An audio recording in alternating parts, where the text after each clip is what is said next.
semanas, alguém falou em peças que precisam de caixa de leite.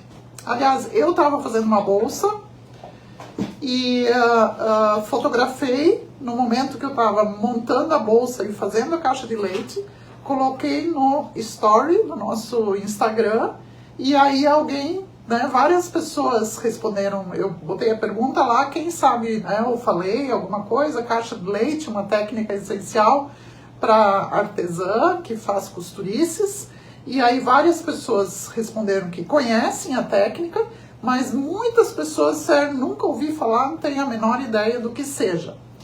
E foi a partir disso que a gente se deu conta que, sim, no clube tem já várias peças que aproveitam a caixa de leite, já vamos falar delas, mas que é uma técnica bem interessante para várias peças, especialmente embalagens.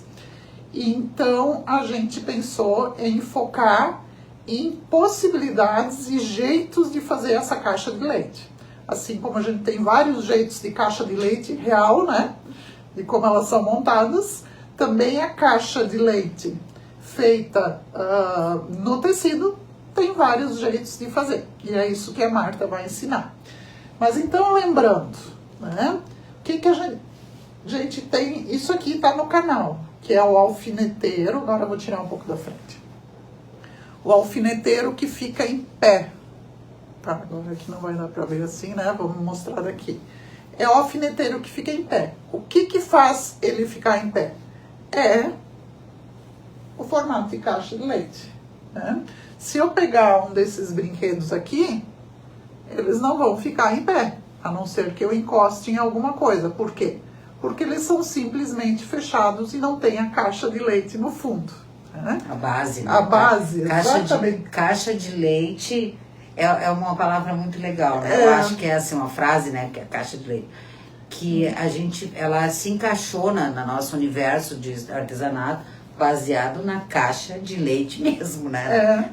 No jeito de fazer, né? Que para muitas de nós vivemos antes da caixa de leite existir. Saquinho não ficava em pé, de leite não porque não tinha a base, né? Mas o que é muito legal é sobre isso, é que a caixa de leite é a base para algo ficar de pé. Isso, ela é incrível. Perfeito. É isso, a caixa de leite começou a ficar em pé quando virou caixa de leite. Antes era saquinho de leite, não tinha jeito, né? Ou garrafa, né? Ou garrafa fica em pé, mas é garrafa, né? Então, a base. Então, essa aqui é uma que está no canal, né? E qualquer pessoa pode ver lá, inclusive no dia que eu botei no story, depois eu botei esse link porque as pessoas poderiam ver lá. Mas ela tá junto com o molde, enfim, nem sempre a pessoa vai saber montar em outro lugar se não aprender a técnica como a Marta vai trazer, né? Aí tem também esses lindinhos aqui que a gente fez e que estão no clube. Esses não estão no canal, mas estão no clube. Os patos também ficam em pé porque também tem a base da caixa de leite. Ai, gente, eles são lindos. Totalmente, a caixa de leite desse é totalmente diferente daquela, né? Daquela, exatamente. Então vale assim, a pena ir lá e fazer isso, né? Olha só, que coisa mais linda, né? Então, já tem 2 modelos diferentes aqui, né? Nesses que estão, nesse está no clube, esse está no canal, o pessoal do clube também tem acesso, acho que tá o link lá. Então, já são formatos diferentes. E aí foi justamente pensando que embalagens, coisas diferentes para colocar artesanatos dentro, são questões, são peças que agregam muito quando a gente vende artesanato. A Marta teve a ideia, então, da gente focar em técnica de caixa de leite para embalagens que tenham base e que fiquem em pé e que, ao mesmo tempo, tenham dentro uma peça de artesanato, né? Volume, né? Volume. Volume. Bom, a gente quis trazer para vocês, deixa eu lembrá-las. Mas para quem tem o curso dos cestos, a Marion ensina a fazer cachepô, né? E, aliás, a Marion ensina como chegar naquelas medidas para determinado vaso. Quero fazer maior, quero fazer menor, quero fazer alto. Então, como criar isso? Então, inspirada na Marion, 2 vezes. Porque primeiro a minha inspiração veio quando ela disse, quando essa pessoa falou sobre a caixinha do leite, ela disse, onde que nós temos? Para botar o link direto lá, que foi do alfineteiro. Como fazer? Ao longo de todos esses anos, eu digo para vocês, tem muita gente que tem mesmo dificuldade com a caixinha de leite. E tem que ter um pouquinho também, porque ela é meio mágica, né? Assim, ficar... Baseada de novo, então, na história da Marion, eu disse, nossa, mas a gente não fala especificamente como fazer embalagens com caixa de leite para dar essa profundidade. Como a Marion já ensinou no curso como fazer um cachepô baseado em qualquer medida, como ela ensina como chegar nesse tamanho, então eu resolvi fazer para vocês como dar profundidade para essas embalagens. Então deixa eu explicar. Aqui vocês sabem que a gente trabalha muito com embalagens aqui, com eco bags, elas fazem todas as diferenças nas entregas dos nossos produtos, né? Vocês já viram isso de várias formas, nós já falamos, mas às vezes tem um produto maior que tu quer entregar, como por exemplo, 2 alfineteiros junto, uma família de patos, né? Nossos patos são de famílias, né? São 3 tamanhos. Então tu pode querer ir fazer uma embalagem com profundidade, né? Com uma caixa de leite, para tu colocar não só num saquinho para não ficar atiradinho, embora a gente é fã das eco bags, dos saquinhos utilitários. Então a gente vai mostrar isso para vocês. Como chegar nessa medida? Como é que eu sei que tamanho ela precisa... Como é que eu chego nessa medida de caixa de leite? Que tamanho de tecido eu corto para colocar aquele pato dentro, por exemplo? Então é isso que a gente vai mostrar para vocês.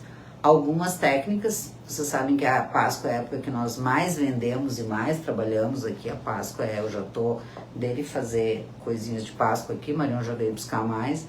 Então, dentro do possível, do nosso tempo, nesse mês de fevereiro, ele será dedicado a trazer embalagens para vocês, formas de fazer caixinhas de leites que vocês possam aproveitar aí para os brinquedos, para qualquer coisa que a gente queira fazer. Depois que a gente sabe fazer caixa de leite, o universo da gente se expande, né? Porque, por exemplo, né, a gente sabe que existem muitos brinquedos fofos que não param de pé, né? Com muitos elefantinhos, gatinhos, enfim, não deixam de ser fofos por causa disso, né? Então, qualquer brinquedo, depois que a gente sabe, pode se transformar. Depois que a gente sabe como somar isso, como acrescentar. Então, é isso que a gente vai trazer para vocês. Embalagens. Ele que dá a ideia de 3D, né? Faz toda a diferença, né? Exatamente. Eu acho que faz.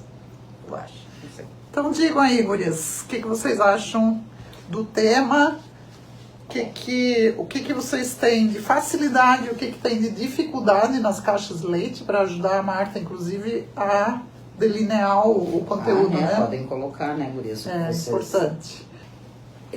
Aqui exatamente onde nós estamos aqui, nesse lugarzinho, eu tenho uma gaveta que, antes de tudo, antes de nós criarmos esses cursos, esses clubes, eu comprava embalagens de papel para entregar, né? Como toda artesã, eu comprava sacolinhas de papel. Então eu tenho aqui uma gaveta que ela era só para ter embalagens de sacola de papel de tudo que era tamanho para poder entregar os produtos das clientes.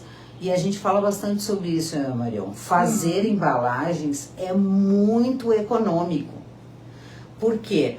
Porque tu não precisa ter aquela embalagem, vendeu aquele produto, aquela boneca daquele tamanho. Digamos que a Marion vende cestos, né? Vende cestos de Páscoa. Aí ela tem uma determinada embalagem, mas de repente a cliente dela pede 2. Ela tem 2 sacolas para entregar ou ela tem uma sacola maior? Sacola maior, né? Quem faz embalagens, faz uma embalagem maior, né? Então, aprender é bem como vocês estão falando ali. Aprender é muito bom. Né? É legal aprender a fazer embalagens. Então, vamos aprender a fazer caixas de leite. Vocês vão gostar. vão gostar. Com certeza, com certeza. A primeira vez que eu fiz, bom, vai fazer uns 40 anos, né? E eu achei muito mágico aquilo. Mas era uma coisa assim que era meio de outro planeta, né? Eu lembro que era uma bolsa que eu vi numa revista alemã e aí ela tinha aquela lateral e eu não conseguia imaginar como é que eu faria para ela ficar. Era a bolsa que eu queria usar para ir para a faculdade, eu acho que foi no tempo da faculdade mesmo. E aí não adiantava fazer pano com pano, né? Porque não ia caber lá dentro tudo que eu precisava levar. Tinha os livrões grossos, né? Na época era tudo com livro físico. Então os livros de anatomia, livros de fisiologia do curso de enfermagem, era tudo grandão. E aí não tinha, na época, essa coisa de mochila fácil de ter, mochila de usar todo dia, não tinha, né? Então foi ali que eu comecei a fazer bolsas de tecido, justamente para que elas tivessem durabilidade e que conseguisse levar para a faculdade. E aí eu lembro disso, assim, que eu vi a bolsa ali e pensei, gente, mas como é que faz esse negócio ali do lado? O né? mesmo tipo de relação que eu tinha com o cesto. Eu olhava e pensava, nossa, como que faz esse pano virar um cesto? Para botar coisa dentro, é muito incrível. E eu me lembro até hoje que era a revista mostrava uma bolsa de algo parecido com jeans, né? E uma aplicação em cima de junção de retalhos, né? Parecido com aquelas que tu faz lá na retalhoteca. Então tinha um pedaço de retalhos juntados, transformados numa aplicação na frente, de jeans, né? Eu lembro que eu queria fazer muito parecido, mas a gente não tinha os tecidos dessas revistas na época. Era uma revista que minha avó, que era alemã, dava de presente para minha mãe e aquilo me encantava demais. E eu lembro até hoje que foi a primeira vez que eu fiz isso, né? E achei muito mágico. Então, realmente são fundamentos de costura, né? A gente pode dizer que isso é um fundamento de costura é uma boa palavra, que permite criar muitas coisas, né? E, como disse a Marta, existem vários jeitos de fazer, cortando antes, não cortando antes, dobrando, passando uma costura, enfim, e que podem ajudar aí na hora de desenvolver peças e criar peças, e principalmente criar embalagens. E para a caixinha de leite comum, que é incrível, que é a que nós temos naquele alfineteiro, fica a dica aqui para vocês, né? Existem também umas ajudinhas para caixa de leite não desencaixar. Ah, sim. Existe, sempre, porque elas gostam. Elas gostam. Esse assunto surgiu porque nós estávamos dele fazer cesto aqui, né? Então, a gente gosta que fique bem direitinho, bem encaixadinho. E é importante a gente dizer isso. Acho que a palavra fundamento que tu usasse é muito boa. É importante a gente saber que a mesma mágica, né, que faz com que uma peça tenha base para ficar de pé e que ela se torne um objeto quase que 3D, né, ou praticamente 3D, a caixa de leite, ela é composta de duas laterais, né, iguais. Então, não fazer ela direitinho entorta a peça. Então, é importante mesmo saber fazer a caixinha de leite. Então, tem dicas, tá, gurias? Olha lá no clube depois, quando chegar ali para vocês no clube, porque tem dica para ajudar ela a se encaixar, sempre tem.